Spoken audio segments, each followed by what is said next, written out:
Good morning.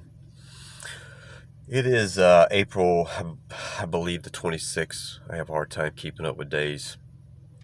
At 7:24 in the morning, 52 degrees. Um, it's about normal temperature at this time. The last couple of days have been in the 30s, which is very unusual for this time of year. I believe we go through cycles on the earth. And it's been unusually cold. I can't remember the last time it's been cold, this time of year. But cloudy day. I love these kind of days. We make things how we want to make them anyway, and I don't mind. I don't mind cloudy, rainy days. Uh, so I had posted a video, twin flames, about my twin flame journey, and it was a part one. I did make a part two video, and I attempted to post it a couple of times to download it on YouTube, and it just wouldn't go through. So, which I'm going to consider that or take that as it was not meant to be. Since I attempted, maybe even 3 times I attempted. So I'm going to take that as a sign of it wasn't meant to be. So I was just pretty much just saying how our life went, and the runner and the chaser, and how the twin flames are designed to mirror your emotions, to bring out your sorrows and pains, to show you what you need to heal. And it did trigger some things in me. After the runner chaser, every time that she would run from me, it would damage me more and more. I found a friend at first, something. I wouldn't necessarily say I've never had a friend, but this type friendship was completely different than any other friendship that I've had. I can only remember in my life maybe having 2 friends in my life, and we parted ways. This friend, even though it was a female, there was something about this friendship, and it was very unusual. A lot of, like I said before in another video, a lot of freedom, a lot of openness. Um, it was like there was nothing holding back. We could speak on whatever we wanted to speak on. There was no judging. There was no criticizing. The more that we were around each other, the more it became open and freedom and free to discuss whatever we want. The more we connected, the more our energy intertwined with each other, the more we started to become one. I mean, I understand the twin flames are supposed to be one anyway, and we go our separate ways at birth, and we live our life, and we get our tests, and God tests us every day, and some a little more than others, I believe. And I'm not saying I've got it worse. I've had it worse than anyone. But some of us carry a little more damage on our souls than others. I carried a lot of damage. My soul carried a lot of damage. And it weighed me down. It weighed me down. It almost felt like I was walking through mud. And it seemed like that when I started to connect to her, that it started to release that negativity. I had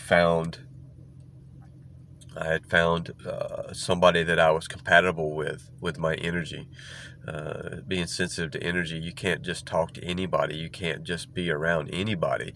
You can, but that person will slowly push you away, and eventually you'll want to get away. You'll want to run from that individual because their energy, it's not them, it's their energy. It's just pushing you away.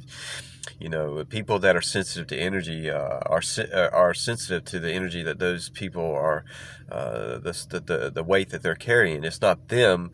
The more weight they have on their soul, the more negative that their energy is they're absorbing the energy, and that energy is a weight. Every time you're around that negativity, it weighs you down, weighs you down, weighs you down, and it's a constant battle between flesh and soul every day. And some people you just can't, and especially those who are a little more in tune to energy. Anytime you're around an individual and you're speaking with them, and you just don't feel comfortable. You don't feel. You can almost even feel sick That's your energy telling you that that person's no good for you. It's only weighing you down. Their energy, you absorbing their energy. Call those people energy vampires. Um, they're draining your good energy. And she wasn't like that. It was the opposite. It was almost like her energy was healing my energy. They say that animals are good healers for empaths. Nature is good energy, absorbing negative energy for empaths. Water is an excellent conductor of electricity and energy, and anytime that you can be around that energy, the vibration of that water and energy, because there is an energy involved with water, and that vibrations that they're sending off to you is taking away is absorbing your negativity. And that's the case with her. So there was a lot of openness with her, and that release of negativity kind of triggered some of the pains that I think that's part of the twin flame thing. It starts to trigger some of those emotions that you've been trying to keep on the down low in the back of your minds. It brings those up. So the runner chaser, every time she would run, it would cause a trigger in me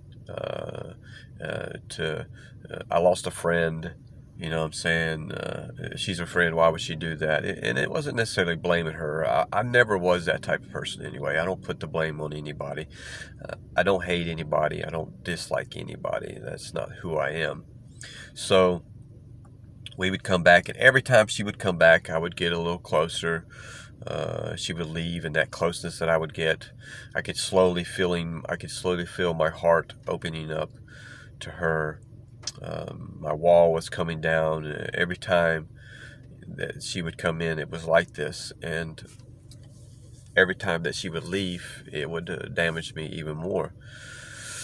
Till the last run that she had done, and by the way, it's been about almost a couple years, a year and a half, and I completely, and it was meant to be. I was meant to completely open up and fall in love. And that's what I'd done. I had fallen in love with her. It's something I had never done before. I've never fallen in love. I've been in relationships before, but I've never been in love with anybody, even my wife, even being married to her for 10 years. And I only say my wife because she is my wife. We're separated, but anyway, I was with her for 10 years, and I never fell in love. I loved her, but I never fell in love with her. She was a narcissist, and that my energy wouldn't allow myself to fall in love with her. So I guess something in intuition or whatever the case may be. Our relationship wasn't meant to be anyway from the beginning. We more or less got into that relationship because of a companion.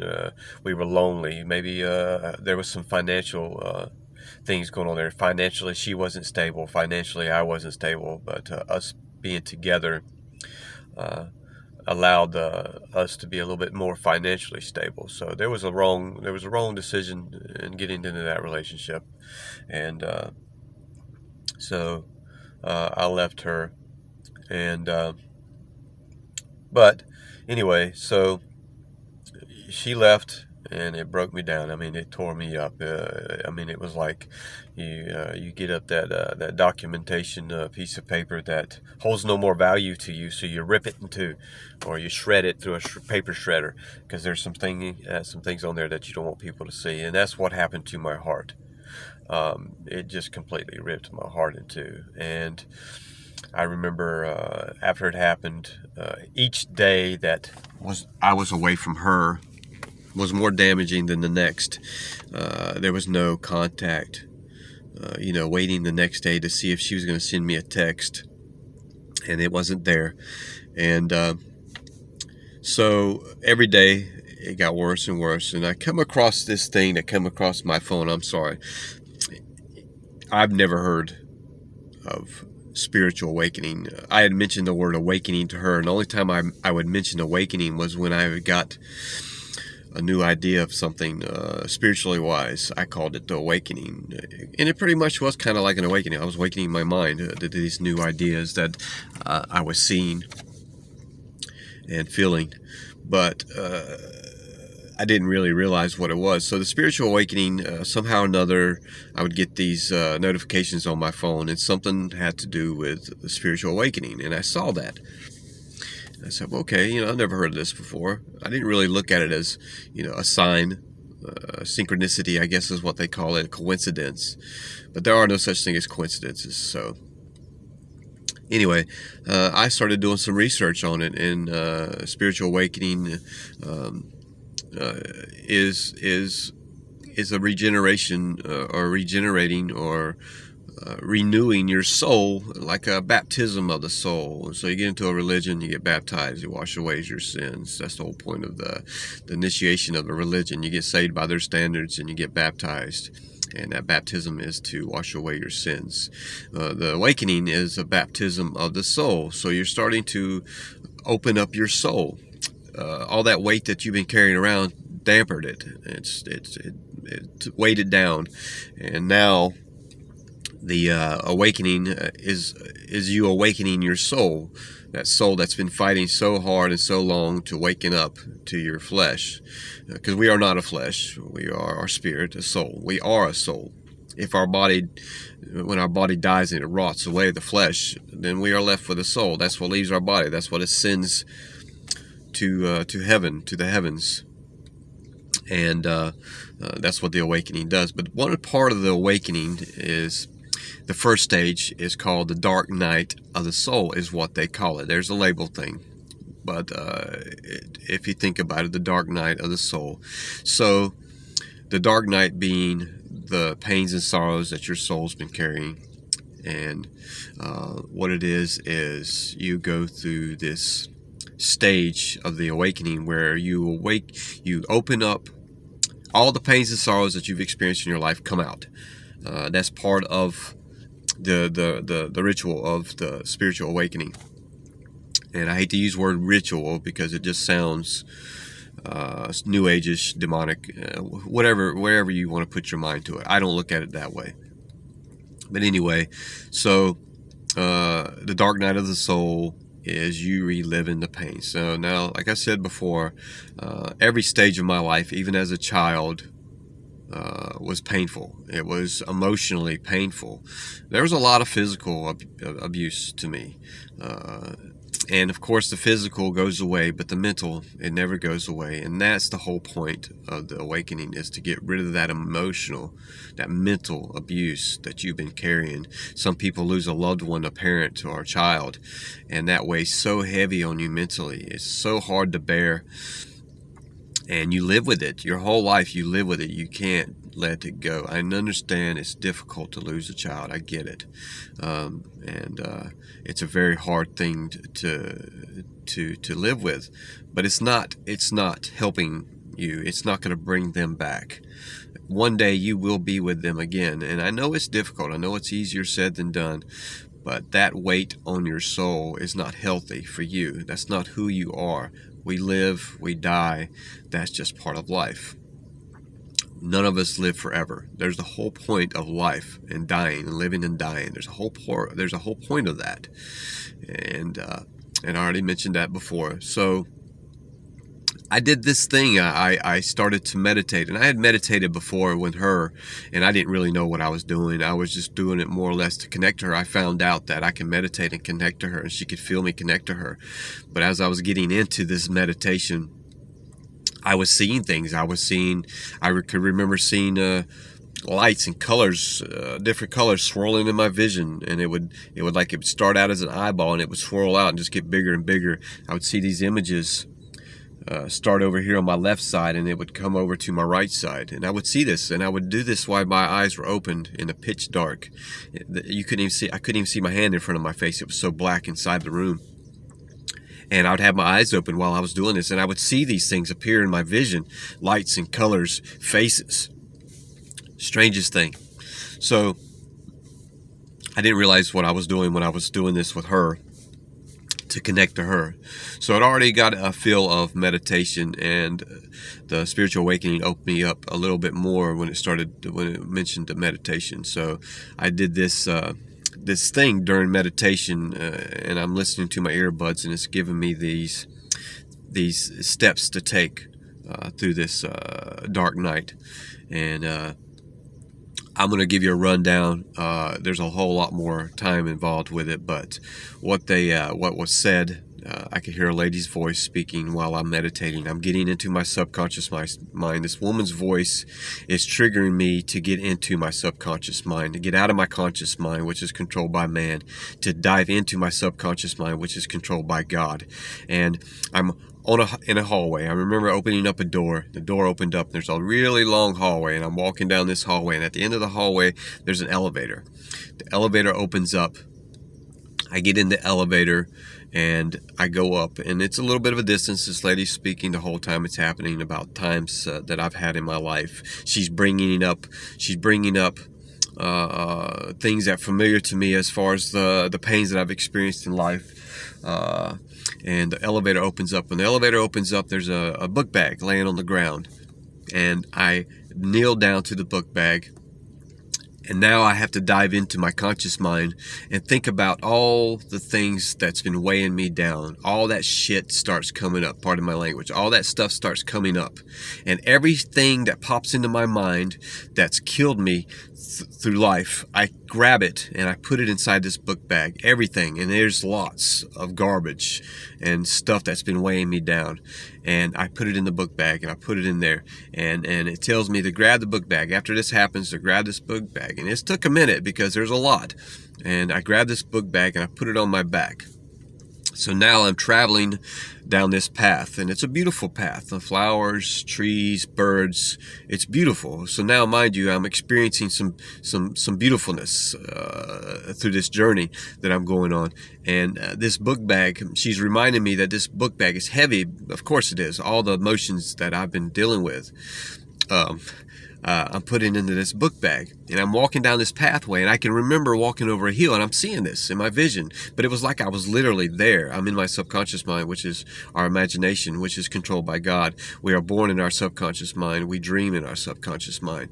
So I'm following this path, and I see this hot air balloon in the distance, and it's tied off 4 straps on each side of the hot air balloon. It's tied down, and I walk up to this hot air balloon, and I set the book bag down at the ground. And everything that I had put in the book bag, I started to remove, and I put it inside this hot air balloon, everything. So now there's some more time involved here. And I put them in there. And once I've done this, it tells me to disconnect each one of these tie-down straps. And I did. And I watched this balloon rise through the air, and I watched my emotions and pains and everything that I've been living with just ascend, go away. And the crazy thing is I could feel it happening. And after that happened, some things triggered in my mind. I didn't know that when everything that I had been dealing with in my life, pain-wise, came to precision, or came out, and it was literally like I relived every pain that I went through at one time. I am not kidding you. It was literally like I lived it at once. That pain of, being called a name by your parents, or getting smacked in the face, or, the harsh things somebody said, or you lost a loved one, whatever the case may be. All that came out at once.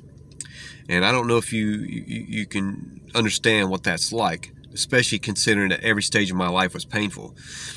That was a tough time for me. I went through at least a couple months of depression and sadness. What that was doing was it was slowly releasing. That energy was slowly releasing from me, and I had to relive it to release it. And I could feel it. It was almost like I could feel it from my root all the way to my crown. And as it was leaving my body, it was bringing in love and peace, because I had started to become at peace with myself now. If I'm getting rid of this negativity, now I'm starting to gather peace and love. That's who we are. If we're created in God's image, God was love and peace. That's who we are. If God's inside of us, that's who we are. We are not negativity. We are not hate. We are not sadness. Those are not emotions that we're meant to carry. When we go to the next world, none of that's there. None of it's there. It's all gone. And it's almost, you're awakening your soul is what you're doing. So as this is, all this energy and this negativity is pushing through my body, it's awakening also my chakras that are controlled by our spirit. And each chakra puts off a color, puts off a feeling. So the negativity starts with the feet, and it opens up my root chakra. And then it opens up my sacral chakra, and then it opens up my core chakra, and then it opens up my heart chakra, then it opens up my throat chakra, then the third eye chakra, then the crown chakra. Every time, eventually releasing. It's just gone. Filling you up with nothing but love and peace. And it's the most beautiful and incredible thing. And as this is happening, things start to happen to me.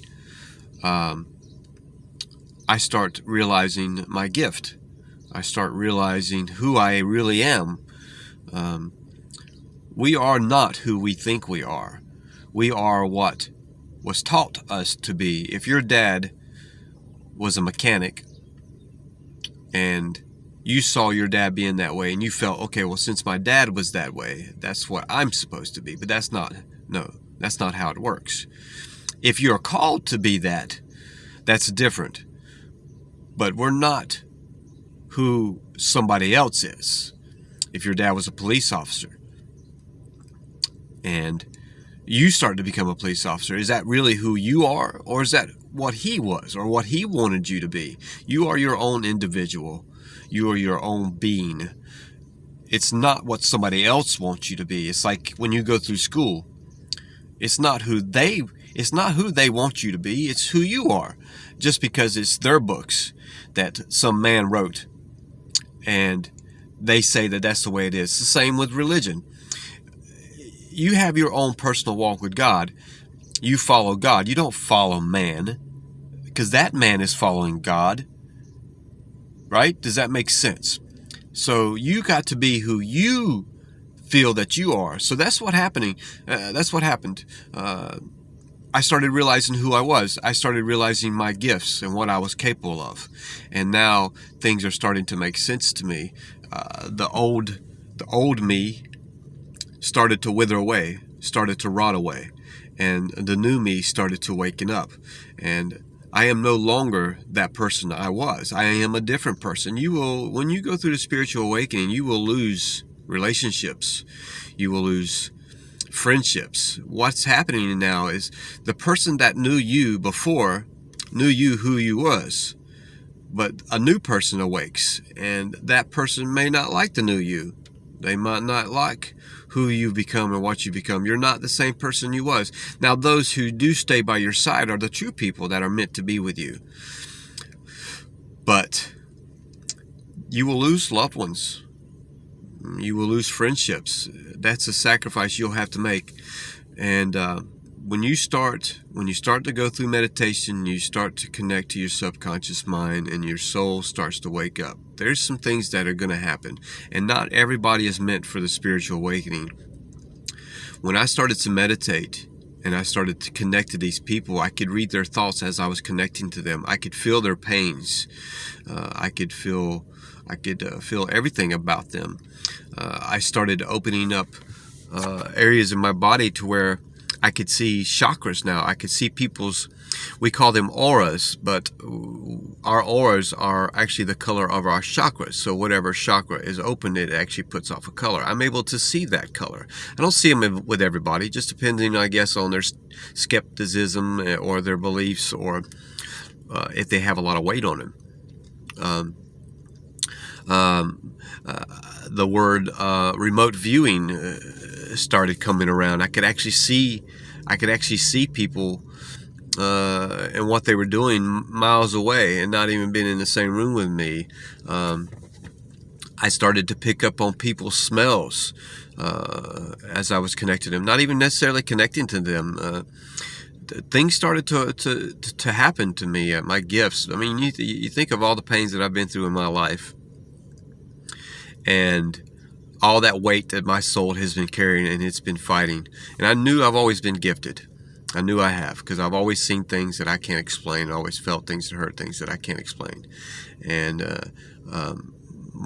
all that weight weighed that down. Once I released that, it opened up everything to me. Now I'm connecting to people, and people are actually feeling me connect to them. My energy, they can feel it. It's so strong. And it's not meant for everybody. I mean, can you imagine meditating and seeing these faces pop up in your vision? That's enough to scare people. And some people are like, you know what? I'm just not meant for this. This is too freaky for me. You start hearing voices and stuff, and you start freaking out. So she was designed to wake me up, to wake up my soul, to put me in the spiritual awakening. All those pains that I've been hiding, she triggered it in me by leaving. Think about that. Your twin flame is designed to show you what you need to heal. How beautiful is that? That God specifically designed a person for you to show you this is what you need to heal, a mirror of your emotions. And it's not for everybody. Not everybody goes through pains and sorrows in life, but those pains that I had been through in life were meant to be there for a test, because I know that I was gifted. I know that I'm gifted. God specifically designed me for the purposes of the pains that I've been through in my life, to heal people, to be able to connect to them and heal them. It's like the girl with the cancer that I connected to, and I had mentioned her before. And that's going to be another story. That was incredible. That was a crazy story. But anyway, so God specifically designed another individual for you to show you what you need to heal. And what an awesome thing. And it was a painful thing. Trust me, it was one of the most hardest things I've ever been through in my life. It was very difficult. And it was funny because opening up these chakras, as all this negative energy was leaving my body, opening up these chakras in my body were very painful as well. I could feel them. I almost felt like I was going through a cold. My body I was like closed in. It was painful. I was walking around like a zombie. It was just the weirdest thing. But I'm sure I will dive more into the spiritual awakening and the gifts that I have. But I've got to go. I got to go to my other job. The sun is starting to come out. It's a very beautiful day. It's turning out to be a very beautiful day. I hope you guys enjoy these videos. Everything that I'm saying is right off the top of my head. I'm not reading anything. Obviously, you can tell. It's raw, it's real. I know I've said that before.